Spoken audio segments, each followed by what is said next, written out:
All right, peace, everyone.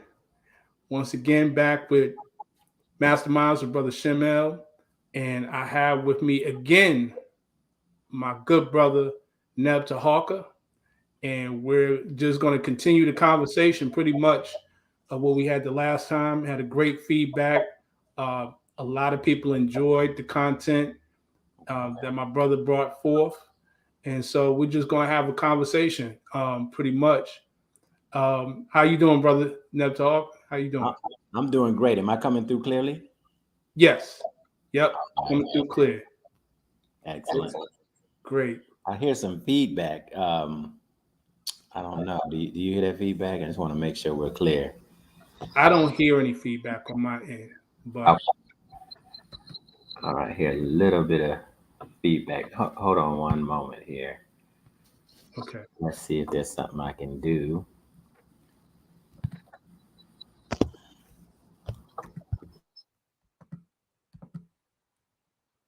All right. Uh, Ladies and gentlemen, so while he's going to go ahead and continue with that and get himself together, just want to let everybody know you can check us out on, of course, the YouTube. You're checking out us on YouTube, but also on my podcast, which is on Spotify, Anchor, um, Apple Podcasts, all the platforms where podcasts are available.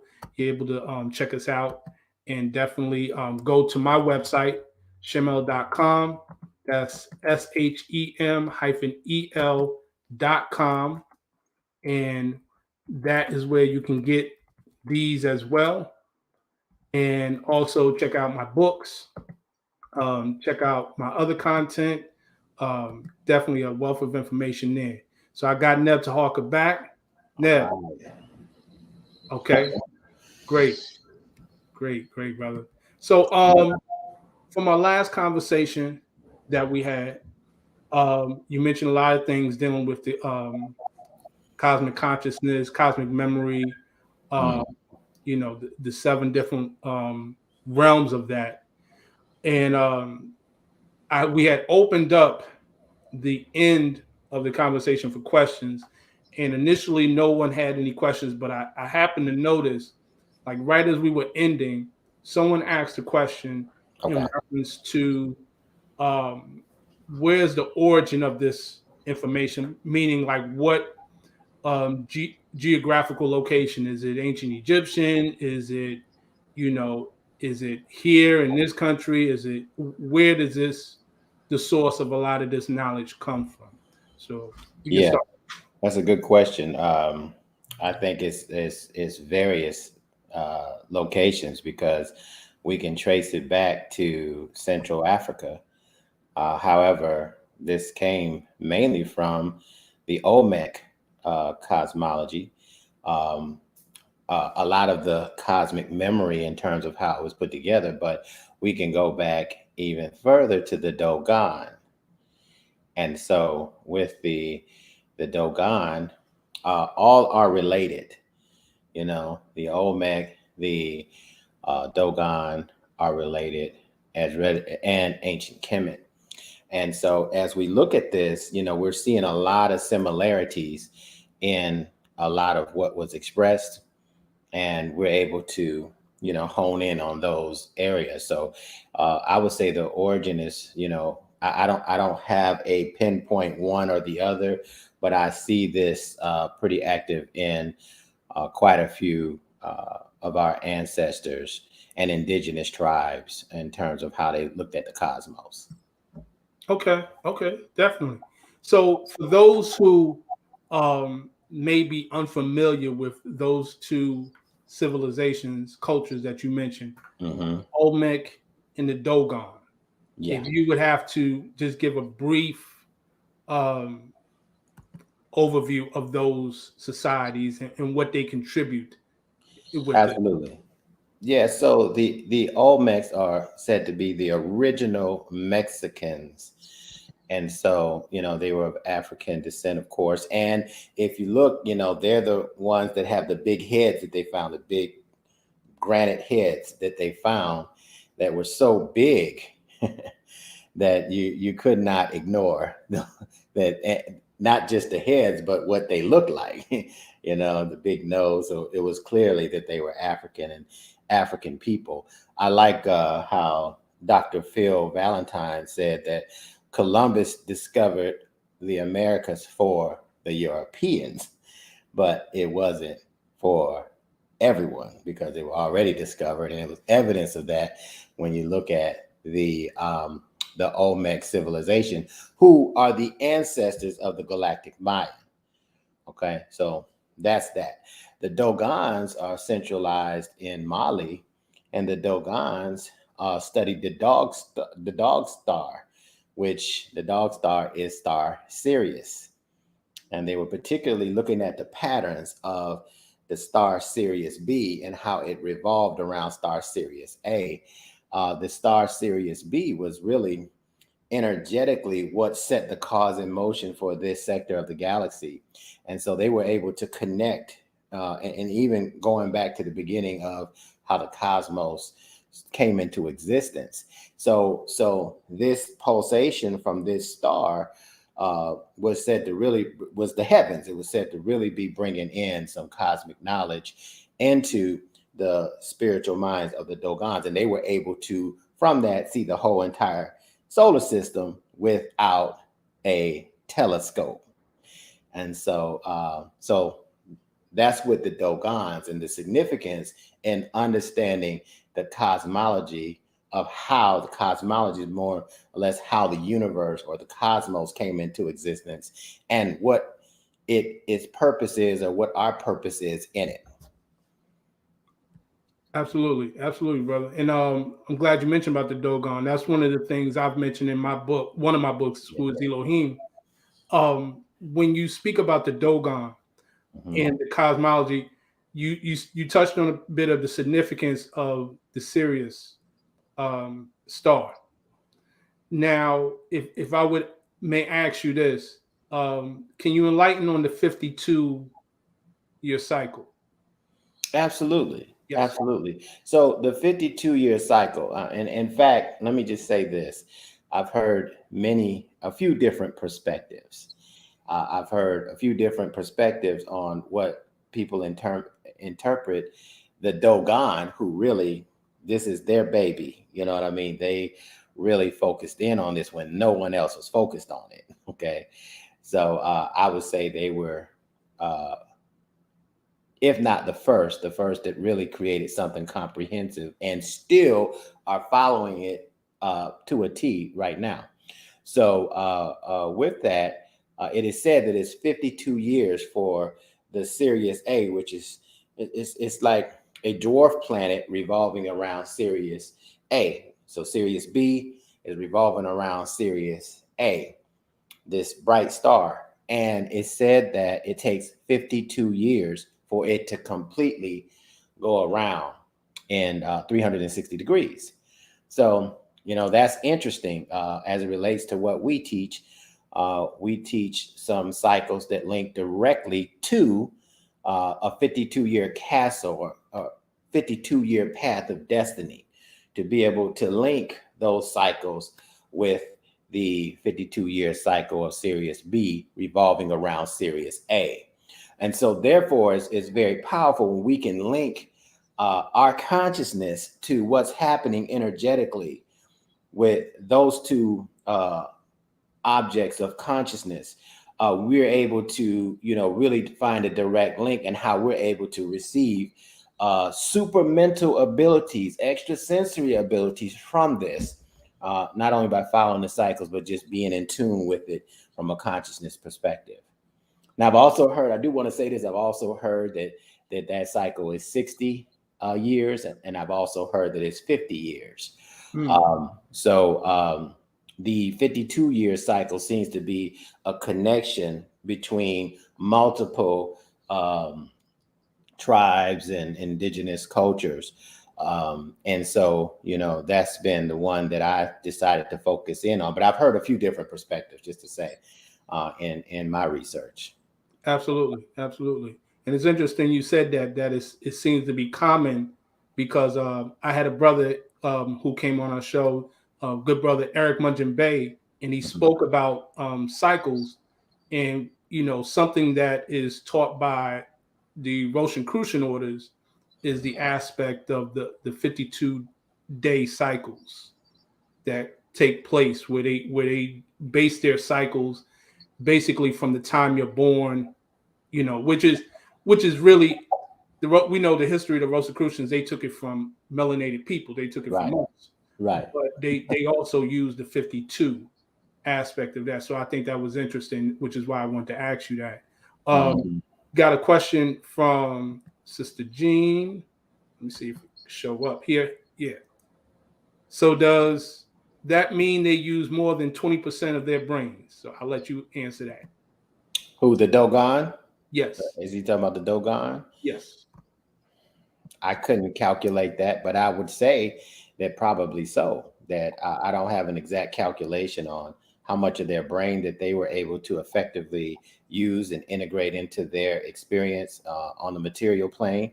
But I will say that I can tell you that the Dogon are the true gods of the Matrix. In other words, we're going to, in fact, I'll tell you this, Brother Shem, and that's a good question. I'm going to circle back to it. We're coming up with a 10-day meditation and knowledge workshop starting September 1st, right? And it's on 10 of the 52 portals that we operate from the sacred cycle. And I'm bringing this up because it was a massive download that came probably about 2 weeks ago, talking about gods in the matrix. We're gods in the matrix.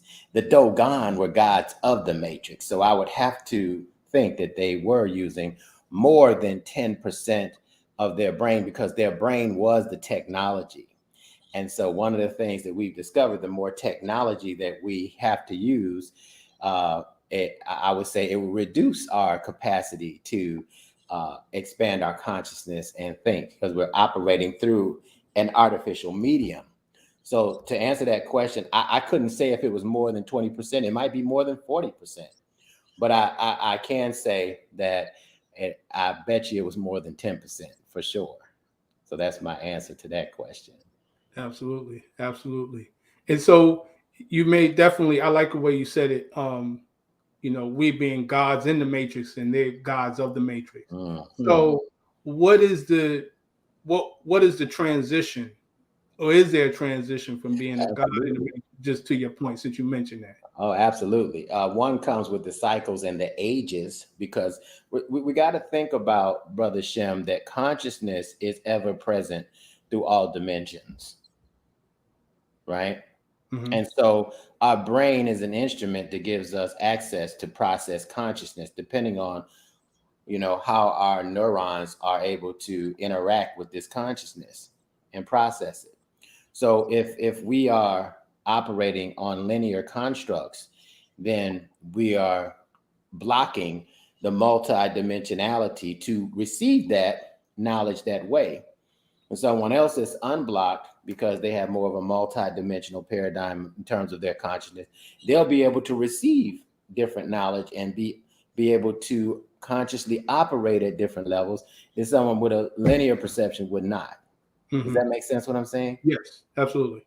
So and with that being said, that because consciousness is ever present, now the opportunity is for us to be able to expand our consciousness and evolve into greater states of being from it.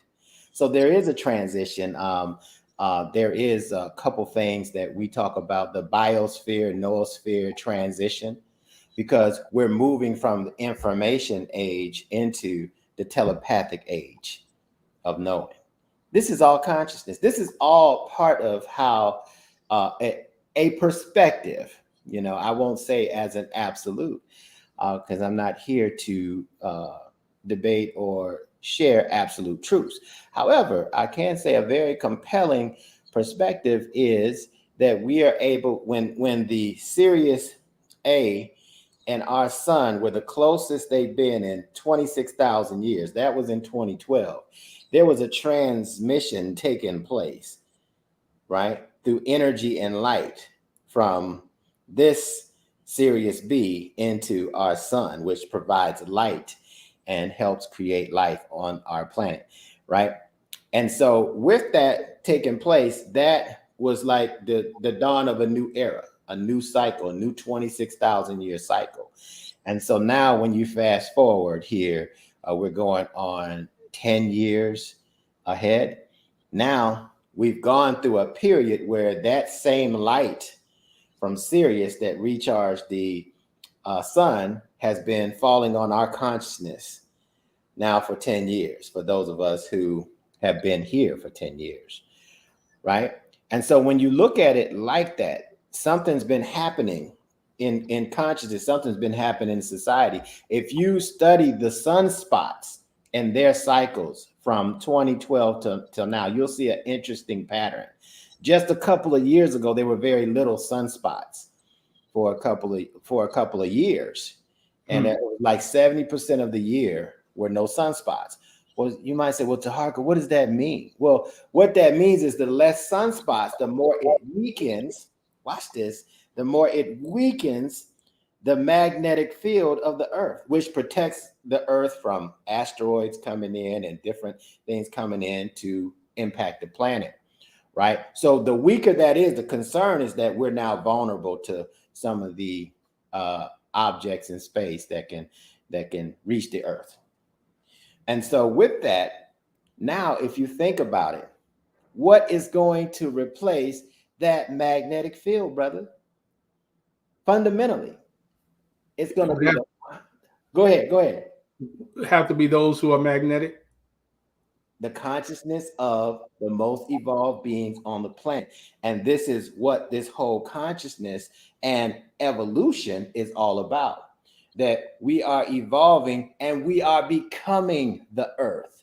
We're becoming the Earth through planetary consciousness. And those who are unwilling are being removed from the planet, in my humble opinion.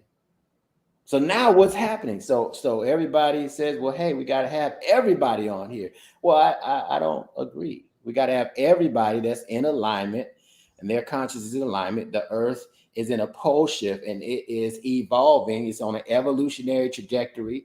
The sun is in an evolutionary trajectory. All of the star systems and planets are.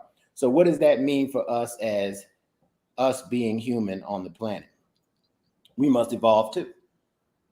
Right. If we're going to go into the light of consciousness. So that's the transition, that the awareness that this is what's taking place. And there's a conscious decision that, hey, I'm going to evolve with this process. That's the transition. Because there is a process to do it. It doesn't just, all right, now we're all in alignment. Because there's some karmic residue and karmic behavior I hear people talk very little about from this life and past lifetimes is being ignored, that makes us ignorant in many cases, to this particular evolution of consciousness that's taking place right now as we speak. Did I answer your question, brother? Yeah, absolutely. No. You touched a lot. Multidimensional. I like it. I gotta be careful with that. I gotta, I get multidimensional. And I'm like, wait, did I answer the linear question? Yeah, absolutely, brother. Right. And so you mentioned a lot about this transition taking place. Now, this is a question I want to ask from the perspective. Well, maybe not from the perspective, but it will speak to a lot of people who are everybody. I'm not saying everybody. A lot of people are of different faiths, spiritual systems, etc. So we know a lot of times in many of these modalities, they speak about a certain end or a climatic change, if you will. Some would call it rapture, what have you, Armageddon, what have you. We all heard that saying from my grandmother. We're living in the last days, baby. Right. That type of thing, and we know that cycles end and cycles rise and fall. Yeah. So, how do you, or is it possible to communicate an understanding to people who are more exoteric in their understanding of these systems, right? Where they look at it like someone outside of them will be coming, something's coming out the sky, and this is, like the movie thing. Like Yeah, that's yeah. kind of the context of which they're expecting the change to be, as opposed to how you're describing it. How would you Yeah. explain that to them? Well, I mean, again, these are two different perspectives, and I would call them, right? If I was going to explain it, I would explain it from the two different perspectives. And we have this one perspective, what I would call a third dimensional perspective, where everything that we think is of, so our view of God may be the the vast majority of that experience is outside of us, okay, and supporting us from the outside. All right. From a fourth dimensional construct and standpoint, it's both, it's outside and inside. So now, what does that do for our consciousness? What does it do for our consciousness when we are seeing God as an outsider? Mm-hmm. Okay, basically. Right. Now, it doesn't take anything away from the power of source and the power of God, the power of Allah, or the power of Yahweh, the power of Ra. It doesn't take anything away from it. From my perspective, bringing in this fourth dimension, I think a lot of the religions were taught from third dimensional perspectives, but to also move into the evolution of it as well. As we evolve, you see, the cosmos is evolving as we speak. At one point, the cosmos was one galaxy, right? Now it's hundreds of billions of galaxies. Same thing with us. We just came up with a few cells. The sperm fertilized the ovum, and then now we're walking around with a 100 trillion cell cosmology we call a body. Right. Now, I want to ask something to the audience. What is the difference between the cosmology of the body and the cosmos as a series of galaxies? And anybody's willing to ask, but while we're doing that, my answer is none. Gotcha. My answer is none. That it's a mirror image. And it's showing us what's inside of us so that we can use this consciousness to fulfill our purpose here on this planet. Now, we have to determine from what perspective that really is. To some may have a limited perspective of what that is. To others, some people will say that's an overly ambitious, I say micro and macro, right? An overly ambitious perspective that devalues the true nature of God or Allah or all these kind of things. And so that's not what we're debating. But what I love about cosmology, if we can, just as we did with the millionaire sheik, if we can look at the cosmos as the point of unity, we can back into all our different divinations and be able to say, okay, hey, now these are our practices, but we can all look and study this whole consciousness, and agree to disagree on a lot of different things. But I would ask that question. Another question that I would ask is, what do you see is your purpose? Now, that's a big indicator to determine where your consciousness is. Because if you gave me an answer that my purpose was to, do something in the matrix, have this type of job or this kind of thing, then I would know exactly what to share with you. Because I would talk about excellence, and I talk about being able to be selfless, and I would talk about those things to fulfill that version of your purpose. Now, with all these neurons that we have in this brain, all these galaxies in this cosmos, the question is there only one purpose? Or if there is one purpose, are there several purposes, millions of purposes linked to that purpose. And I only say that, Brother Shem, because some of you may have been hearing me talk about that. What would be the purpose of creating a being to have a body with over 100 million years of knowledge stored in their cerebellum? And here's another question. Why would we only use a portion of that? What would be the purpose for us to only use a portion of it? Probably 1/1,000,000th. There's 100 million years of knowledge stored in our cerebellum. Are we really scratching the surface of what's going on here? Does that really take know thyself to a whole nother level? Right. No matter how proficient we are at our religion, no matter how proficient we are at the cosmos, I can't say in myself or anybody that I know that's scratching on the surface of 50 million years, let alone 100. A million years. I don't know anybody doing 1,000,000 years. Right. Right? Absolutely. And just to add to that, now, if I could say, yes, to have that knowledge in your cerebellum, and yet the average physical life span is nowhere near that. To think about that, the one incarnation, we can get into the whole thing about incarnation and all that other stuff, but to think about that to me, and this is my perspective, yes, that speaks to an aspect outside of that third dimension. Mm-hmm. That makes sense, because that has to function beyond this physical frame to have that amount of knowledge, and yet still, you know what I'm saying, your lifespan average is what, 80 years, give or take. There has to be something beyond that than just a simple mundane life. That's just my perspective to add to that. Absolutely. Hey, listen, this life, now I'm glad you said that, because this life of 80 years, that's 10 octaves, is based on a linear consciousness. Yes? Yes.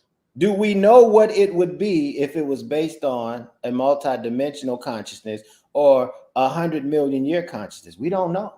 Right. And so when we talk about the fourth dimension, let me define it. So the third dimension is dealing with space. Yes. And what governs space. Space engulfs the material plane, artificial intelligence, everything that materializes. We're talking about space. We're walking around in spacesuits with these bodies, right? Right. All right, so that's space. Time, from my perspective, is the evolution of consciousness. And with the evolution of consciousness, if we have the DNA codons and the codes somewhere in our brain, right? Mm-hmm. Does that consciousness evolve the body to a longer lifespan is the question. Right. And I have to know that to be true, because it's spoken that there were 900-year people and different things like that. Mm-hmm. So, some of our consciousness can't fathom that right now. Right. People live to be 900 years or this, that, and the third. So we're expanding our mind. We're preparing to evolve our consciousness to see these different aspects and these dimensions that we couldn't see because how we were focusing or how we were programmed to focus. Right. But now this is opening up, and so these questions are valid questions. Yeah. Absolutely. Yeah, man, that's good. That's good. That got my juices going. Yeah. Yeah, definitely. So, I mean, because this is the kind of conversation that, you would only hear among circles who are really, truly into this type of information. When we speak a lot of these ancient texts, like you said, you've heard, we all heard about the Bible story of Methuselah. You know what I'm saying? Old as Methuselah. Old as Methuselah is the same. Abraham, right? Yeah. But what did it mean to be that? What did it mean to get to that, to be in that state? Mm-hmm. And to your point, what was the purpose? Exactly. So yeah, And we can find out through retrocognition because listen, we are our own limitations, right? When we remove those limitations, we see things we didn't see before. It's almost like when we were a teenager, we couldn't see the things we can see now. Exactly. So what's the difference? The experience and the consciousness. Right. What we're aware of. So let me tell you something. In the linear world, that is slowed down tremendously, and there's a purpose for it. You see? And so when we start talking about consciousness, like we were talking about the 7 mental spheres the last time. Yes. Right? And this giving us access to the whole mind. So the question is, what is the whole mind? And how do we access it? And how does our body, when we talk about 100 million years, if somebody makes a statement like that, now this is deep because we've been compartmentalized so good, right? We put our mental in a compartment where it can't evolve through time, right? So when something else, let me say something about time. Evolution of consciousness says that energy factor by evolution of consciousness or time is art. It's what we create in this experience and what all these symbols mean. When somebody's 900 years old or 10,000 years old or 30,000 years old, right? The people who only lived to 80 couldn't fathom and probably wouldn't believe it. Exactly. But I will say this, in these 100 million years of knowledge that has traveled with our soul memories, the Akashic records, in there somewhere is immortality. In there somewhere is living to 10,000. I mean, why wouldn't it be? And so it's up to us to, connect with source and see how far we need to go into that in this particular experience that we're having with this body, in this body. But it's there. And the awareness of it be there is going to be like a splinter in our mind. When we sleep at night, it's going to be like, do I really have 100 million years back there? Just like the brother, I think, who asked the question, so that mean the Dogon used 20% of their brain? Forget the Dogon. I'm figuring out, not forget them, but I'm just saying, let's shift the focus for a minute. How much of them years am I using? What percentage am I using? Right? Right. That's what's really something to really get us to contemplate and be conscious and aware of and explore that as the new horizon. Because one of the things that you talked about that was key when you asked the question about the religions, about the apocalypse, that can mean many different things. Because if we're talking about the cosmos of the human body, because everything, here's what I love about the cosmos. Everything that we find in the cosmos, we can find it in the body. So there's a correlate, right? Right. And so therefore, is this body a cosmic being? Is a cosmic being in this body to be aware of the cosmos? And this is part of the journey of remembrance while we're here. Right. And some of us are making that type of ascension, right? So what is the apocalypse? Is that the world gonna come to end? Is that your world gonna come to end as you know it? Is that the shedding of your skin, the ending of the karmic cycles that's been created? It can be a lot of different things. And I can say that we have to seek within to find out which best serves us where we are in our own consciousness. Absolutely. Absolutely. Let's see here. Sister Jean says, so it may not be a physical life. So I guess she's referring to what you said earlier about the aspect of the 10,000 years, et cetera, the long life. So I'll let you see. Well, let's tap into the immortal genes of Henrietta Lacks. Right. So I think it speaks to physical and non-physical, that we put a tremendous amount of stress from our karmic behaviors and our lack of being able to move into these higher dimensions consciously, that the body gives out. But Right. if we open up our consciousness and go beyond these limited constructs, the Yeah. physical life may be immortal as well. It may be able to disappear, it may be able to bilocate, it may be able to time travel. I mean, those are all things that have to be considered when we're talking about consciousness and how people show up on different planets.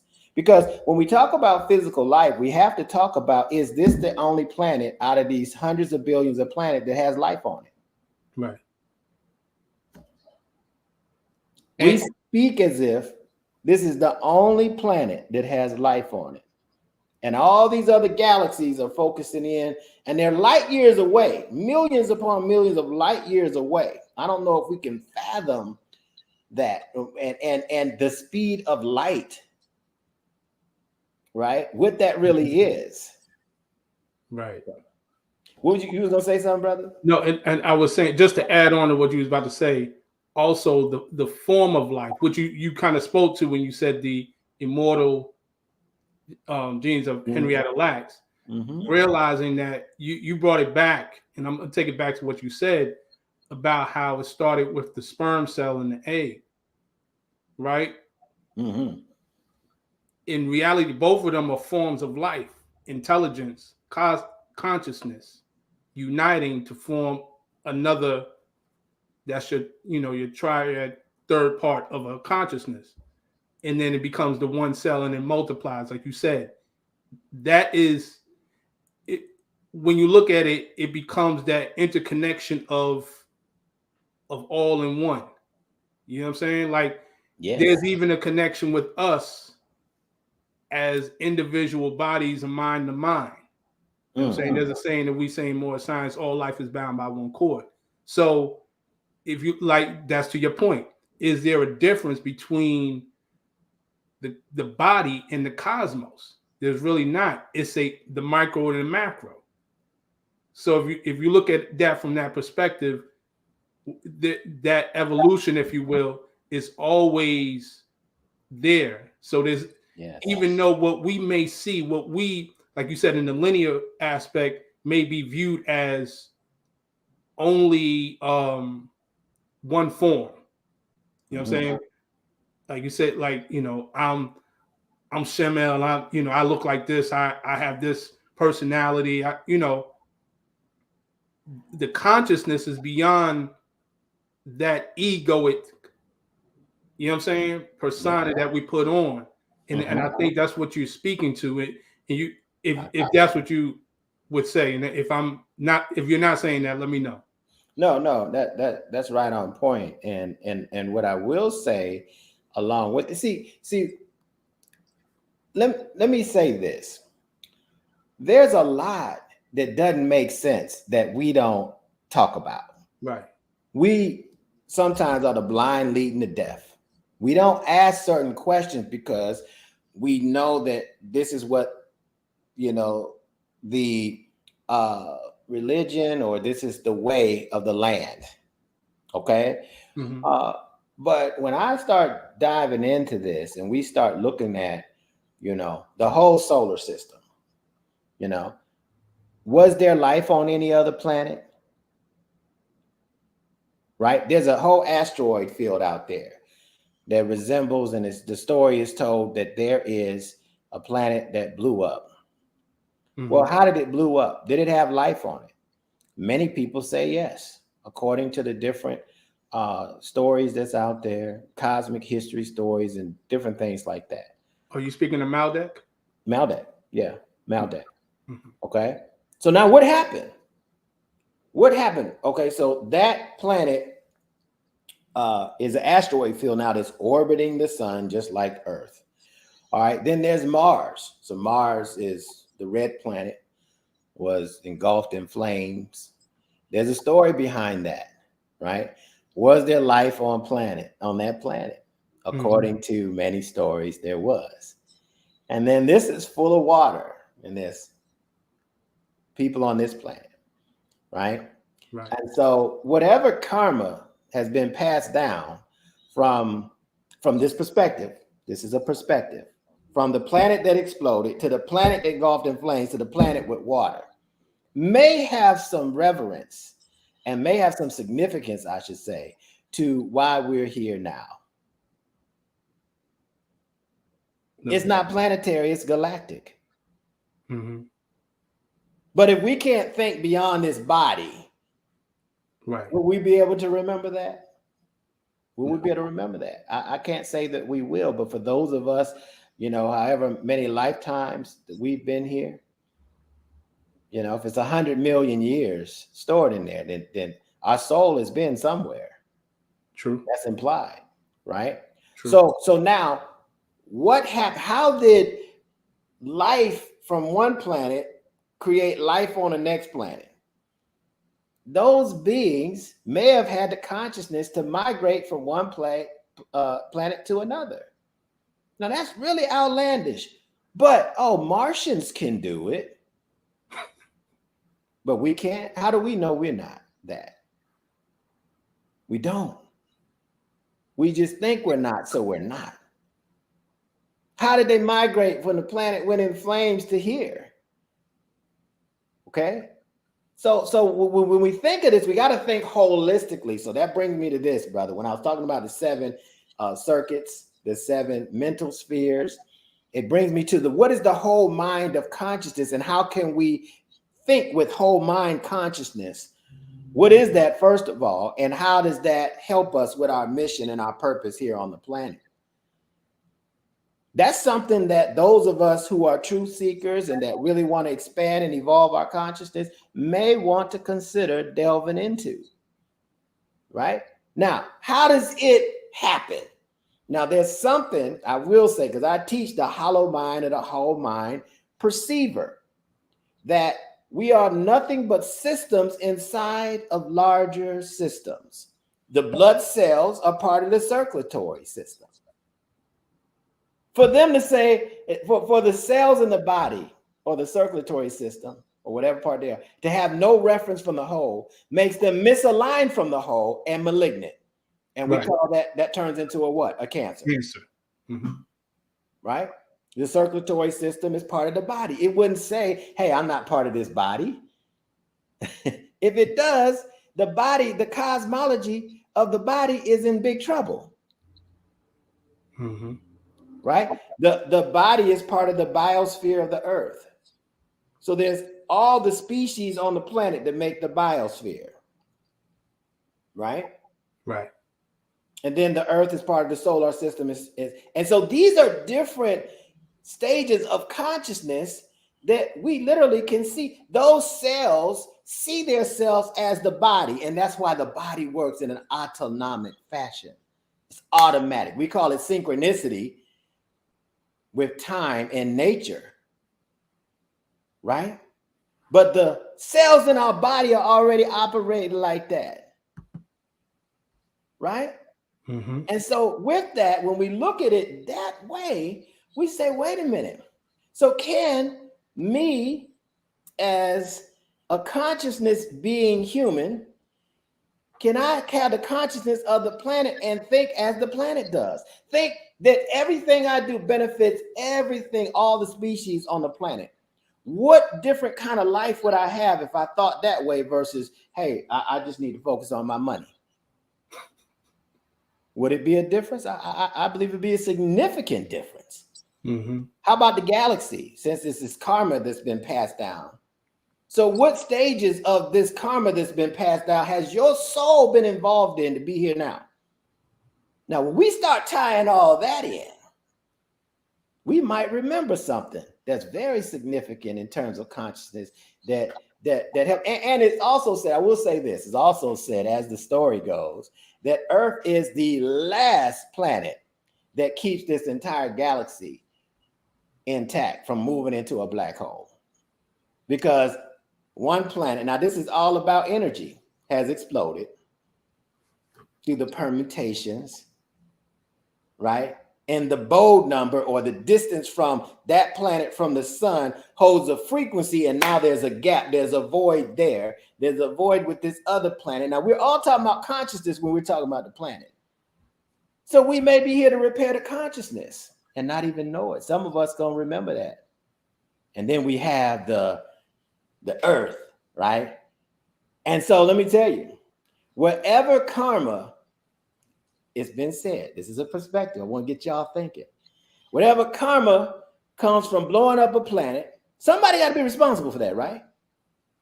Mm-hmm. I mean, somebody blow up my house, I got to say, well, who's the culprit? Who did it and why?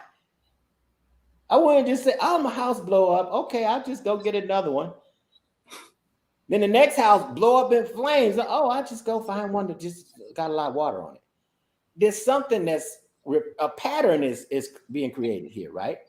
Then we have the one with the flames, and now we have this one. So the question becomes, what is our disposition when we become aware of it? Because awareness is the key to change. Right. And the key to change is to make an intention to evolve. And sometimes the universe forces us to evolve because of the conditions on the planet, like the earth being in the pole shift, like 2012, the light codes have changed. So consciousness has to change, right? Right. So this is very powerful stuff to think about. And when we think about that, super mental powers come into play. Migrating from planet jumping, right? Time travel, all these different things are now in question as to how it works. Now, I do want to say this, Brother Jim. I know you would jump here and say, but let me just say this, right? I hope this is stimulating the audience, because these are things, we're not being challenged. Right. Bring out the gifts. Like, right. We're not being challenged cosmically to bring out our cosmic gifts that really supersede the planet. The planet is like a blip on the radar. It can't stand a candle to consciousness. But let's talk about, well, how does this consciousness connect with the biological organism, the human? Plasma. There's something called a plasma. There's some theories, right? There's a Big Bang theory, right? Mm-hmm. It says it was a violent force exploded, and then all this was created. All right, I got a theory for that, but I'm gonna talk about the other one. The other theory is plasma, the plasma universe model, where it came from the rang and not the bang, right? Mm-hmm. The rang created the plasma that created the G-force and the ether that creates the consciousness for all this to keep going, right? And so when we talk about that, what's in our corpus callosum, this, for those that's not dried all up yet, in the middle is plasma. Right. Plasma is semi-liquid electricity. That's why everything that moves has a numerical code. So now we got to talk about number. And the great void, 0, right? So this plasma now, so when we get downloads, so just look at all this plasma, the cosmos, everything we can see and not see, the dark matter, we become aware of it, it downloads into the crown, the 1,000-petal lotus, right? We do these things, we're not really knowing what we're doing. We're just following and say, oh, they're getting some good results. They seem at peace, so I'm going to do it. And this download comes in of plasma to plasma, numerical codes to numerical codes. And that code in that plasma now is what is the purpose of that? It's to help the left and right hemisphere of the brain to communicate. So we got one that's logical, and we got one that is dealing in emotional intelligence and spirituality that connects us to all these different aspects outside the body. So now that's going on, and then there's something else that plasma is in our blood, right? Mm-hmm. So what's in the brain communicates with the blood. There's plasma in cerebral spinal fluid. Yep.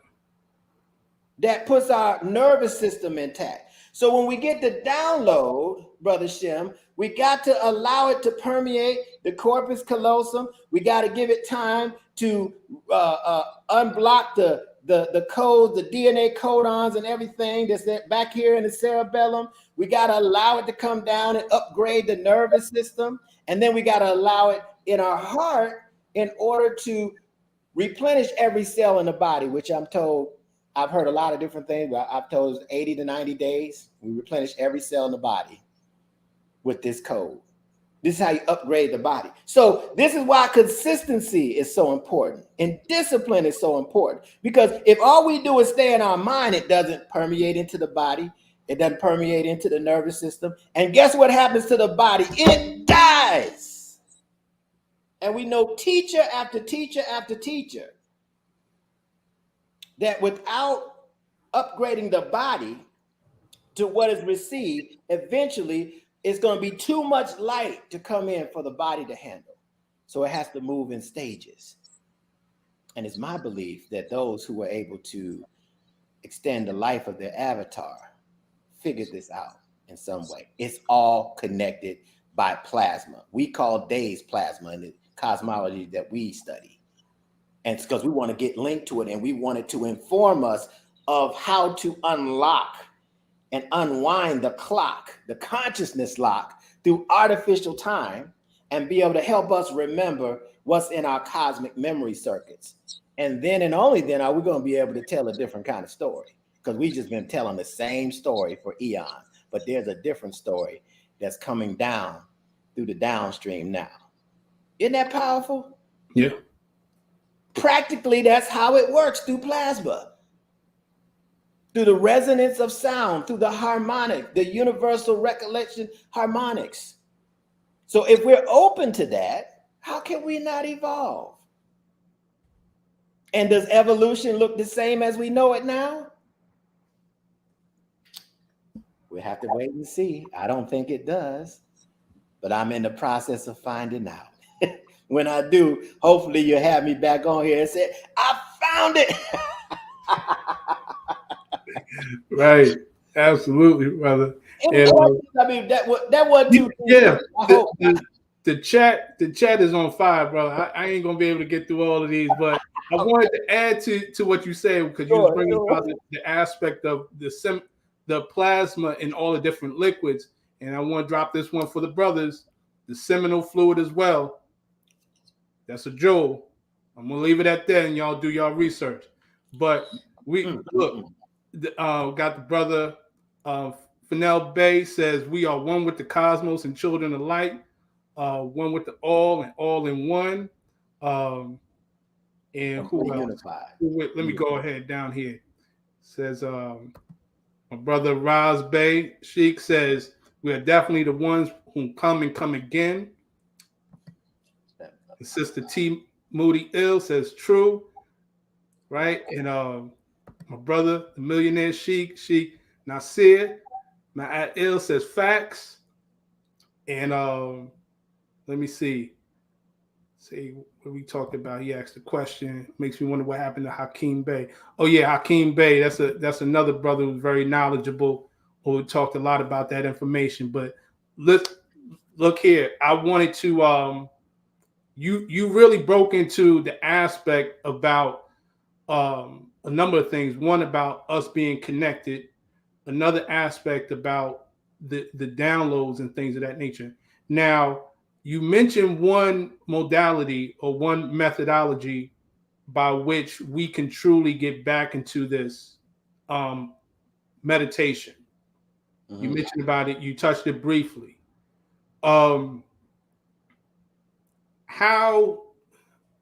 important is meditation? And I know that's a vague word, and it's kind of like that should be a no-brainer for some, but for some it may not be. Could you explain in detail the role that meditation plays in us getting to that state where we're able to raise our consciousness? Man, I could really talk a lot about this, and I know we don't have that much time, but meditation is essential to us being able to evolve and to be able to unify our consciousness with the totality of consciousness.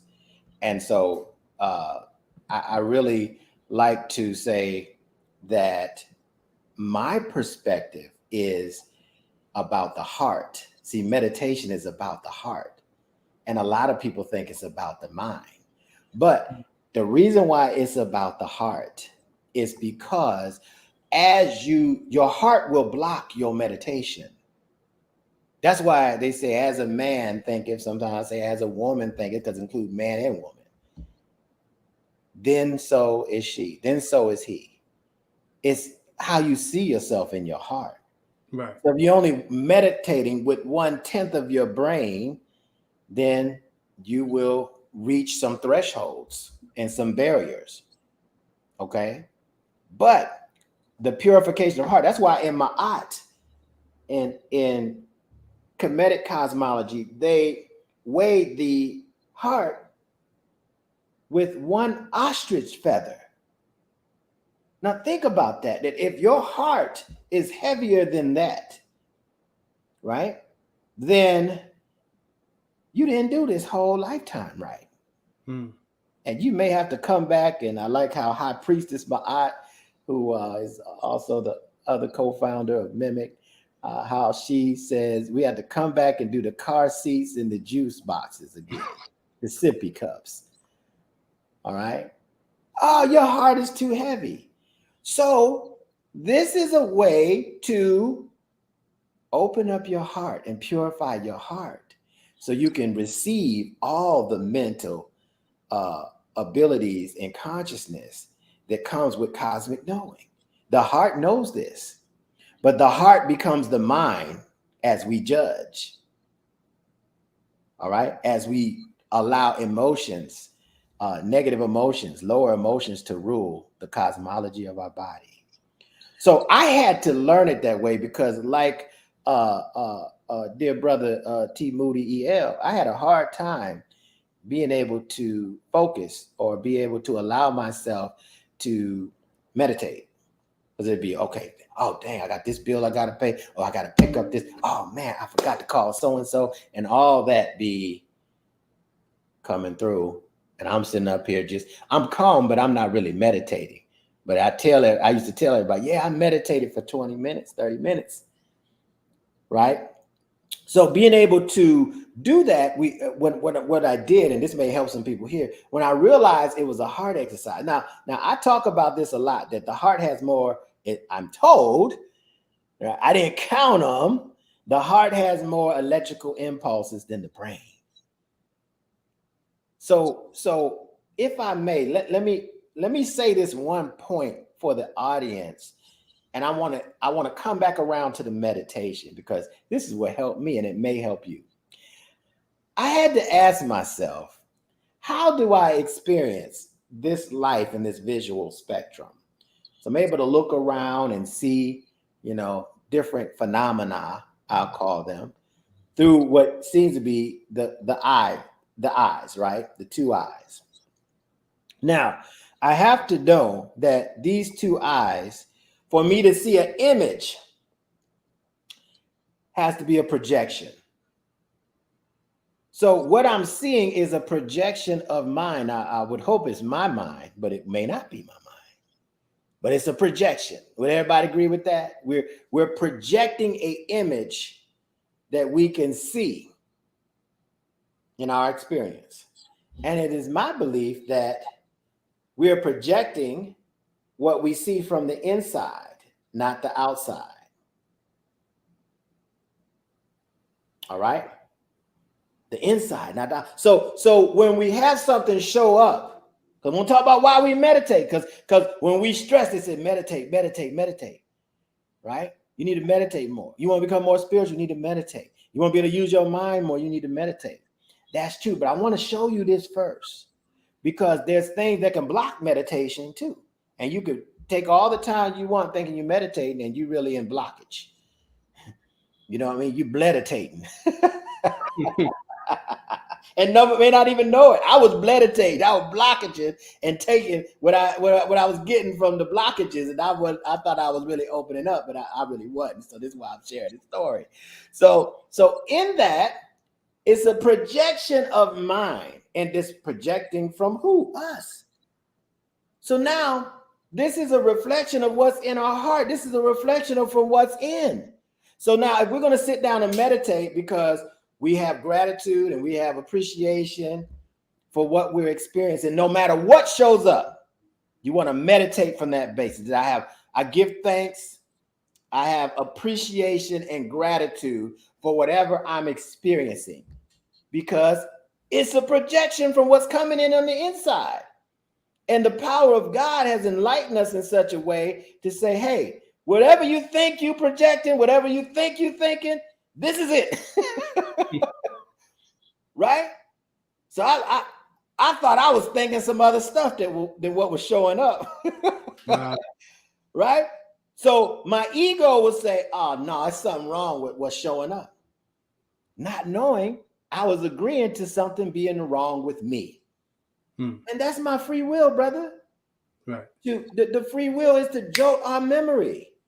So when I stopped judging what was showing up and giving thanks and saying, so on the surface, I'm thinking this, but there's some deeper things that I hadn't dealt with that's showing up. In order for me to do what I think I want to do, I may have to deal with what's showing up first, because I've been hiding it, and repressing it, and suppressing it in my subconscious mind, and judging it in other people, not knowing that I'm judging myself. So now I'm able to say, okay, based on what's showing up, that's not what I was at the forefront of my consciousness. But since it showed up, I know it's in there. Let me address it. Let me align this misaligned being with what I really wanted to focus on. And then let me project now. And when you project the next time, or the time after that, or the time after that, or somewhere down the line, you're going to see a different image in front of you. Right. Because you changed the projection coming from inside of you. Now, with the heart talk and appreciating, now if you're going to try to meditate and you say, all right, I'm going to sit here and meditate, Brother Shem and, Brother Teharka was talking about it. But who the hell think they were cutting me off in traffic yesterday? Who the hell think they were calling my phone at 11 o'clock at night? I'm trying to get some sleep. It's going to disrupt our meditation. Right. How the hell I'm going to pay these bills? I just lost my job. We ain't meditating. We thinking about how we lost losing our job. Exactly. I want to make that clear. Okay, so when you meditate, the proper way is to give gratitude and appreciation, mean to add value to yourself by self-acceptance, that you are the source and the creator of this image that you're seeing. To think not makes us a victim of circumstance. And so now we got to kind of hope and wish that we're doing everything according to whatever's outside of us is approving, so it will change our image. And that's a thought process too, but that's not one I operate by. I operate by, it's me that's creating this image, and I'm accountable and responsible for it, all my behaviors. And if I don't like what's coming through the imagery, I can change it. Through meditation is how I change it. So it always has to be a purpose. Before I explain meditation, is what is the purpose? The purpose is to make sure my heart is open and my heart is pure and my heart is right. The purpose is to make sure that this image I'm aligning with through my divinity and my purpose. And so now when I meditate, I'm meditating with the totality of consciousness, and my heart is open and my mind is open. Now, how can I not receive the necessary consciousness to align with my divinity? That's the whole point. Once I align with my divinity, the image changes, and I move forward in this process, and I'm at peace, which is a very high calibration. And if I'm able to stay in enlightenment, pure consciousness, then that means that just my presence is meditation. I become meditation everywhere I go. And everybody's vibration raises because of it. Ashe? Shit. But we got Womb Evolution. We know who that is. Shout out to the sister. High priestess. High priestess was stuck in here. You know, she sent me telepathic stuff. You know, she I gotta give High priestess a shout out. You know, she's been so supportive of Teharka for 6 years now, and so that sister's on fire, man. I tell you. Absolutely, bro. Wait till you hear her. You wait till you get her on here. Oh man, look. I'll be front and center taking notes because I know she's squirming right now. She's like, "Oh, let me get on here and say something now," because we ain't even got to the female reproduction system, the universal uterus, and how it operates with all of this. So believe me, she doing this.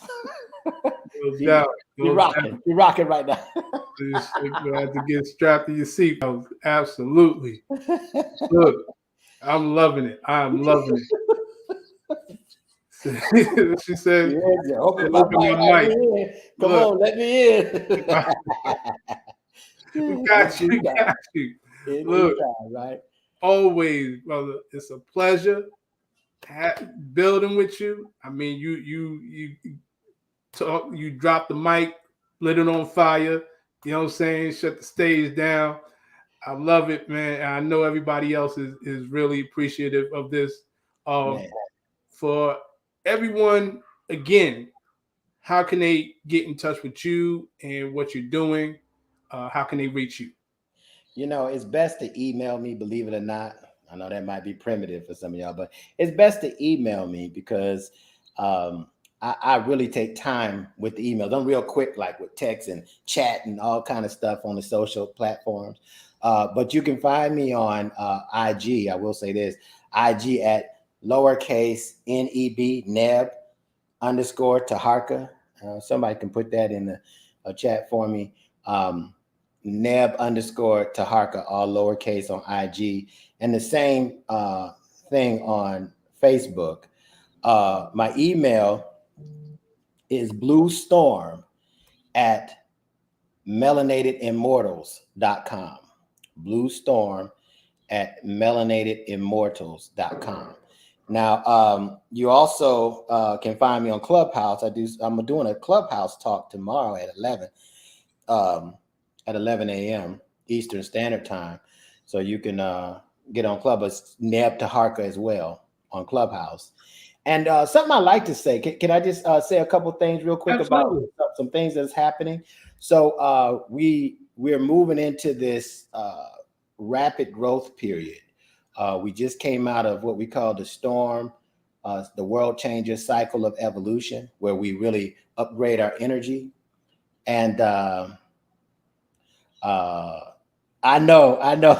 T-Move said we got to type the names of that email account. That's true. Blue Storm, man, it's a long one. I had to find an abbreviated one, But what's coming is this God's in the Matrix, and so some people are gonna tap into that. Now, when we've typically done these 10-day workshops, we've had countless people that have gotten involved with that energy field and has quantum leap after quantum leap. So we actually have 2 10-day consecutive day workshop knowledge and meditation sessions coming up, one in September and one in October. One is indicative of the past portals that we call part of that 52 that you're talking about with Star Sirius, the 52 portals. That's big part of the 52-day cycles as well. And there's a future side of it as well. So we are gearing up and preparing people for that. So if those who are listening are really intrigued by some of the things that I said, Brother Shem, definitely message me. If my email is too long, go ahead and hit me up on IG and say, hey, can we connect? And we can talk about some of the aspects to prepare people for God's in the Matrix, because there's an integration of this knowledge. And like I said, a lot of times we get it on the surface and it doesn't get integrated into the cellular level of the body. The cell doesn't replenish itself. The cell has the memory. The cellular memory is the default program, the old program. Okay, so it didn't fully come through. So you see a lot of people that get, a lot of downloads, and they're in the ethers all the time. Their body doesn't look like they are, or doesn't function like they are. Okay.